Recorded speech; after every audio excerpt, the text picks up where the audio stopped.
షారీ Telugu film review by allrounder star Ballem Venumadhav 2 గంటల 8 నిమిషాల వీడియోతో వచ్చిన ఈ సినిమా అడల్ట్ సర్టిఫికేట్ ఏ సర్టిఫికేట్ తెచ్చుకుంది. ఈ సినిమా విడుదల తేదీ వచ్చేసి 4 ఏప్రిల్ 2025. ఈ సినిమాలో కిట్టు, ఆరాధ్య క్యారెక్టర్స్. రామ్ గోపాల్ వర్మ కథ రాశాడు. అసలు రామ్ గోపాల్ వర్మ సక్సెస్ అయిన సినిమాలు క్షణక్షణం కానీ శివ సినిమా కానీ తీసుకుంటే వాటిలోనే కథ ఉండదు. అతను ఈ సినిమాకి రచన చేయడం జరిగింది. సో ఆయనకు ఈ కథ మీద కన్నా కూడా ఎక్కువ సీన్ల మీద ఎక్కువ ఇంట్రెస్ట్ ఉంటుంది కాబట్టి ఇందులో కథగా చెప్పుకుంటే సింపుల్ చిన్న పాయింట్, అంటే ఎంత ఫాస్ట్గా చెప్పొచ్చో ఈ కథ చెప్తా వినండి.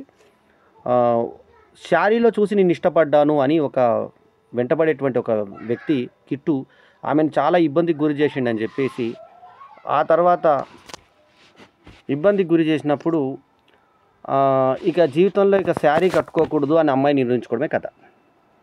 అర్థం కాలేదు కదా, ఇంతే కదా. అంటే శారీ కట్టుకుంటే ఇక రెగ్యులర్గా అందరూ జీన్సు పంజాబ్ డ్రెస్లు వేసుకుంటుంటే ఈ అమ్మాయికి శారీ అంటే ఇష్టం. సో ఆ శారీలో ఇష్టపడేటువంటి కిట్టు అనే వ్యక్తి ఆమెని ఇన్స్టాలో ఫాలో అవుతూ ఎఫ్బీలలో అడ్రస్ వెతుకుతూ మొత్తానికి ఆమెను చేరువయ్యి ఆమెతో ఫ్రెండ్షిప్ చేసి, ఆ తర్వాత ఇష్టం అంటే ఈమె అమ్మాయి ఇంట్లో ఇష్టం లేదు కాబట్టి తనకి ఇష్టం లేదని చెప్పినప్పుడు వాళ్ళన్న రాజు ఉంటాడు. సో వాళ్ళందరూ వద్దు అన్నాక ఇతన్ని దూరంగా ఉంటే కిడ్నాప్ చేసి ఆ అమ్మాయిని ఇబ్బంది పెట్టి నానా రకాల హింసలకు గురి చేసి వాళ్ళ అన్నను చంపేస్తాడు. సో ఇటువంటి పరిస్థితులు రావడానికి నాకు నువ్వు ఈ శారీలో కనబడ్డావు కాబట్టి నాకు ఇష్టం అంటే ఆ శారీలన్నీ తగలబెట్టేస్తుంది, అంతే కదా. ఈ కథకి రచన రామ్ గోపాల్ వర్మ. సో ఇక టెక్నికల్ టర్మ్స్ తీసుకుంటే గిరికృష్ణ కమల్ అనే అతను డైరెక్ట్ చేసిన ఈ సినిమాకి రవిశంకర్ వర్మ ప్రొడ్యూసర్ కాగా రామ్ గోపాల్ వర్మ రచన. అట్లాగే ఆనంద్ రాగ్ మ్యూజిక్ గురించి ప్రత్యేకంగా చెప్పుకోవాలి, ఎందుకంటే సాంగ్స్ బాగున్నాయి ఈ సినిమాలో.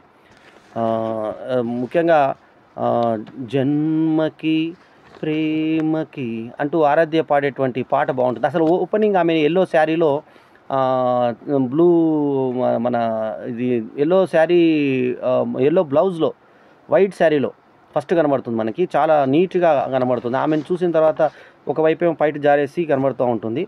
సో అట్లా ఆమె వెంటబడుతున్నాడు, అనుకోకుండా వెంటబడితే దొరకదు. తర్వాత ఒక కార్లోకి వెళ్ళిపోతుంటే ఫాలో అవుతాడు, మిస్ అయిపోతుంది. అతను ఇష్టం పెంచుకుంటాడు, ఫోటోలు తీస్తాడు, ఆమెవి ఫోటోగ్రాఫర్ అతను. సో ఆ తర్వాత ఫోటోలు గొడవలు తగిలించుకొని ఆరాధ్య ఇస్తుంటాడు. ఆమె పేరు ఆరాధ్య అని తర్వాత వాళ్ళ ఫ్రెండ్ పిలిస్తే తెలుస్తుంది. అట్లా వెంటబడుతూ ఉంటాడు. వెంటబడిన తర్వాత ముందు ఆమె ఫోటోగ్రాఫర్ అని పరిచయం చేసుకుంటా ఇన్స్టాలో ట్రై చేసి అంటే ఇప్పుడు ఈ రోజుల్లో అమ్మాయిల్ని ఏ రకంగా మనము అంటే డైరెక్ట్గా తెలియకపోయినా కూడా అప్పుడు ఫాలో చేసే పాత రోజులు కాకుండా ఇప్పుడు ఇన్స్టాలలో ఎఫ్బీలలో ఏ రకంగా ఆరాధ్య పేరు మీద ఉంటుందో అన్నీ వెతుకుతాడు. అవన్నీ చూపించే ప్రొఫైల్స్ చూపించే పద్ధతి బాగుంది.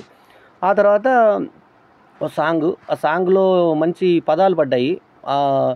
జన్మకి ప్రేమకి అంటూ ఒక పాట ఉంటుంది. తర్వాత తొలిసారి నిన్ను చూశాక పెరిగింది నీ శారీలో చూశాక పెరిగింది నా హార్ట్ బీటు అంటూ ఒక సాంగ్ ఉంటుంది. ఈ 2 పాటలు వినడానికి కానీ చూడడానికి కానీ, తర్వాత ఈ జన్మకి కోరిక అనే పాటలో కూడా మంచి I love you for ever, I need you for ever అంటూ సెక్స్ యొక్క భావనలు చూపిస్తారు. అట్లాగే ఆమె అమ్మాయి గీతను ఆ తర్వాత తొడలో వాళ్ళ అందాలని చూపిస్తారు. అక్కడ గ్రీన్ డ్రెస్లో తొలిసారి నేను చూశాక అయినా ఫైట్ అన్నప్పుడు దగ్గర ఒక చిన్న పీలికల టైప్లోనే చీర చిన్నగా కట్టుకొని ఉంటుంది. ఆ తర్వాత అంటే మొత్తానికి కౌగిళ్ళు అంటూ మొత్తానికి కమ్మని ప్రేమ అంటూ ఒక చక్కటి ఇది ఉంటుంది. అయితే I want to capture your photograph అంటే ఆమె యొక్క పోర్ట్ఫోలియో చేయాలని చెప్పేసి వెంటబడి అట్లా ఆ రకంగా పరిచయమైన అతను వాళ్ళన్న రాజు చూసిన తర్వాత వీళ్ళిద్దరిని విడదీసేటువంటి ప్రయత్నం చేస్తాడు. ఇక నాభి అందాలు అవన్నీ అయితే కామనే. మొత్తానికి రంగీలా టైప్లో సాంగ్స్ తీయడానికి ట్రై చేశారు. సో ఆ పాటలన్నీ ఆకట్టుకునే విధంగా ఉన్నాయి.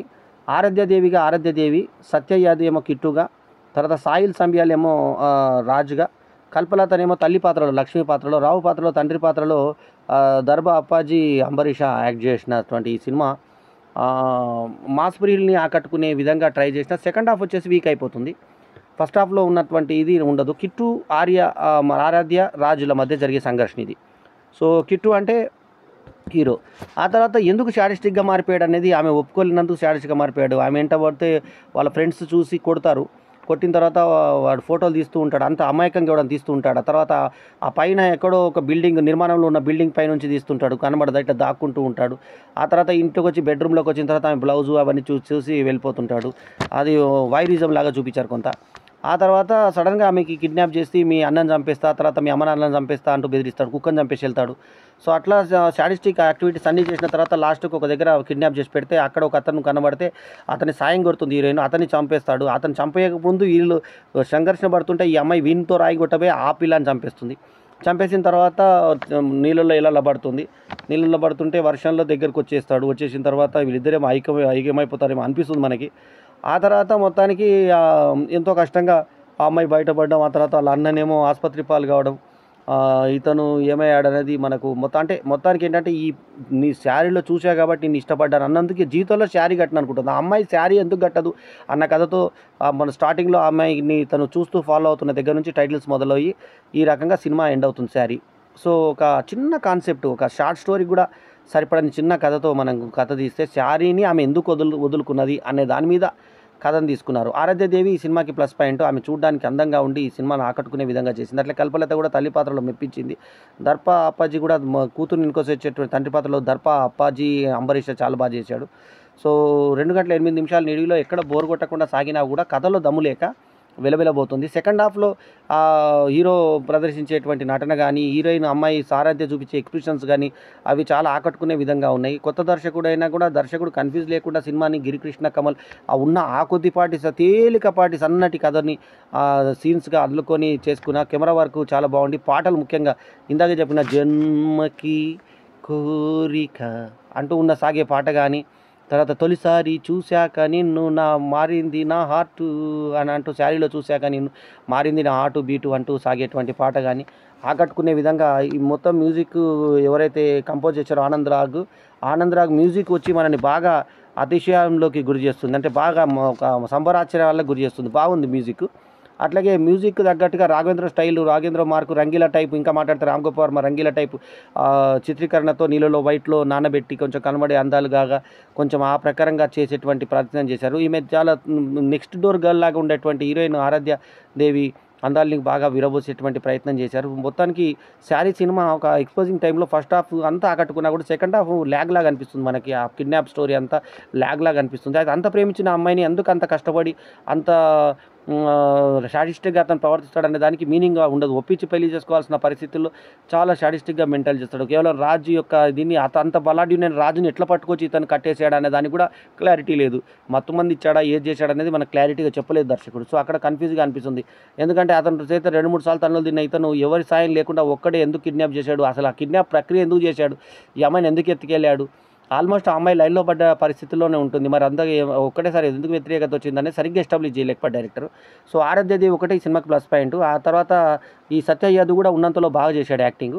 సో, ఓవరాల్‌గా 'శారీ' సినిమాకు మిశ్రమ స్పందన అని చెప్పాలి. స్టార్టింగ్ ఫస్ట్ మనం పెట్టిన టికెట్‌కి ఆరాధ్యదేవి అందాల్ని మనం చూసి ఆనందపడొచ్చు. అట్లాగే మ్యూజిక్, ఆనంద్ రాగ్ మ్యూజిక్, సంగీతానికి బాగా ఎంజాయ్ చేయొచ్చు. రామ్ గోపాల్ వర్మ కథలు పసలేక సినిమా ఏమి ఇదైపోయింది. ఎందుకంటే ఆయన హిట్ సినిమాలోనే కథలు ఉండదు. శివలో కథ ఉండదు. ఉత్త సన్నివేశాల రూపకల్పన ఉంటుంది. అటువంటిది ఆరాధ్యదేవి అందాల్ని మాత్రమే విరబోసేటువంటి ప్రయత్నం చేసిన 'శారీ' సినిమా ఒక రకంగా చెప్పాలంటే జస్ట్ యావరేజ్ సినిమాగా చెప్పుకోవచ్చు. ఈ సినిమాకి నేను ఇచ్చినటువంటి రేటింగ్ 3.25/5. 3.25 దాకా ఎందుకెళ్ళానంటే ఈ సినిమాలో ఆ చిన్న పాయింట్‌ని అందంగా చెప్పేటువంటి పరిస్థితిలో కెమెరా గానీ, ఆనంద్ రాగ్ సంగీతం గానీ బాగా ఉపకరించాయి. చిన్న టికెట్, నెల టికెట్ వాళ్ళకి మినిమమ్ సాటిస్ఫాక్షన్ వచ్చే విధంగా సినిమాని తీర్చిదిద్దినందుకు 3.25 దాకా వెళ్ళాను. లేకుంటే నిజానికి ఇది ఇంకొంచెం తక్కువ గ్రేడ్‌లోనే వెళ్తుంది. కానీ 3.25 దాకా వెళ్ళేంత లెవెల్‌లో ఈ సినిమాలో ఆరాధ్యదేవి అందాలు మనకి, ప్లస్ ఇంకోటి ఆ పాటలు, ఆనంద్ రాగ్ సంగీతం గానీ ఆకట్టుకునే సాహిత్యం కూడా దానికి తగ్గట్టుగా సాహిత్యం కూడా మంచి సాహిత్యం పడింది. సో, అట్లా మేకింగ్ పరంగా జాగ్రత్తలు తీసుకున్నారు. తర్వాత పాన్ ఇండియా లెవెల్‌లో తీశారు. చిన్న బడ్జెట్‌లో పాన్ ఇండియా లెవెల్‌లో తెలుగు, తమిళ్, హిందీ, మలయాళం భాషల్లో 4 భాషల్లో చేశారు కాబట్టి న్యాచురల్‌గా ఇప్పుడు ప్రొడ్యూసర్‌కి డబ్బులొచ్చే సినిమానే హిట్ అవుతుంది కాబట్టి జనరల్ 4 భాషల్లో సరిపడే విధంగా వాళ్ళు తీసుకొని తక్కువ లొకేషన్స్‌లో, తక్కువ ప్లేస్‌లో ఏం బడ్జెట్ ఖర్చు పెట్టకుండా చేశారు కాబట్టి ఇది ఇట్లాంటి సినిమాలకు నష్టాలు చాలా తక్కువ వచ్చే అవకాశాలు ఉంటాయి కాబట్టి, సో, రామ్ గోపాల్ వర్మ పేరు యాడ్ అవుతుంది కాబట్టి ఈ సినిమా పబ్లిసిటీకి. సో, ఆయన రాసినటువంటి అతి పిట్ట కథ, చిన్న కథకి పల్చటి కథని దారం చేసుకొని చేసినటువంటి దీనికి పాటలు బాగా ప్లస్ అయ్యి, ఆ లొకేషన్స్ కానీ తీసుకున్న పాటల లొకేషన్స్ అన్నీ మంచిగా చూసేదానికి బాగుండడం కనిపించే సరస్సు, కొలను ఇలాంటివి తీసుకున్నారు కాబట్టి కొద్దో గొప్పో ప్రేక్షకులకు రంజింపజేసేటువంటి అవకాశాలు పాటల వరకు ఉన్నాయి. అందుకోసమని ఆ తర్వాత అమ్మాయి చూపించినటువంటి ఎక్స్‌ప్రెషన్స్ గానీ, సగటు అమ్మాయిగా అమ్మాయి చూపించినటువంటి నా హావభావాలు గానీ, అంగ ప్రదర్శన గానీ అదంతా కూడా సినిమాకి ప్లస్ అవుతది కాబట్టి, ఆ సినిమాకి మనకి 2 గంటల 8 నిమిషాలు ఎంటర్‌టైన్‌మెంట్ దొరుకుతుంది కాబట్టి 3.25/5 ఈజ్ మై రివ్యూ రేటింగ్. ఈ రివ్యూ కనుక మీకు నచ్చితే లైక్ చేయండి, కామెంట్ చేయండి, షేర్ చేయండి. మా ఛానెల్‌కు తప్పకుండా సబ్స్క్రైబ్ చేయండి. అలాగే ఈ సినిమా వచ్చినటువంటి టైం ఐపీఎల్ టైం కాబట్టి, ఈ సినిమాలు పోటీ సినిమాలు ఏమీ లేని టైంలో రిలీజ్ అయింది కాబట్టి, దీనికి పోటీగా 28 డిగ్రీ సెంటిగ్రేడ్, తర్వాత లైఫ్ లాంటి చిన్న సినిమాలు ఉన్నాయి కాబట్టి, శారీ ఉందంతలో కొంచెం లాభపరుచుకునేటువంటి పరిస్థితుల్లో విడుదలైనటువంటి రిలీజ్ టైం కరెక్ట్ కాబట్టి, పర్వాలేదు అనిపించే లెవెల్‌లో వచ్చే అవకాశాలు ఉన్నాయి. బిలో యావరేజ్ సినిమా అయినా కూడా పర్వాలేదు అనిపించుకునే స్థాయి పాటల చిత్రీకరణ ఉంది కాబట్టి, ఈ సినిమాకు 3.25 ఈజ్ మై రివ్యూ రేటింగ్. ఈ రివ్యూ కనుక మీకు నచ్చితే లైక్ చేయండి, కామెంట్ చేయండి, షేర్ చేయండి. మా ఛానల్‌కు తప్పకుండా సబ్స్క్రైబ్ చేయండి. ఎల్లప్పుడు మీ ఆదరణ నచ్చించే మీ ఆల్రౌండర్ స్టార్ బల్యం వేణుమాధవ్. నమస్తే, జై హింద్.